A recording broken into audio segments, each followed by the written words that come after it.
చేపలు పట్టాడు. ఆ 7 చేపలని ఎండలో ఎండబెట్టాడు.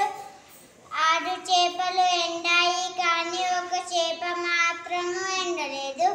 అప్పుడు రాజుగారు వచ్చి చేప నువ్వు ఎందుకు ఎండలేవు అంటే, నాకు గడ్డి మోపు అడ్డం వచ్చింది అంటే, గడ్డి మోపు నువ్వు చేపకు ఎందుకు అడ్డము వచ్చావు అంటే, నన్ను ఆవు మెయ్యలేదు అంటే, ఆవు నువ్వెందుకు గడ్డిని ఎందుకు మెయ్యలేవు అంటే, నన్ను జీతగాడు మేపలేదు అంటే, జీతగాడు నువ్వెందుకు ఆవును ఎందుకు మేపలేవు అంటే, నాకు అవ్వ పువ్వ పెట్టలేదు అంటే, అవ్వ నువ్వెందుకు జీతగాడికి బువ్వ పెట్టలేవు అంటే,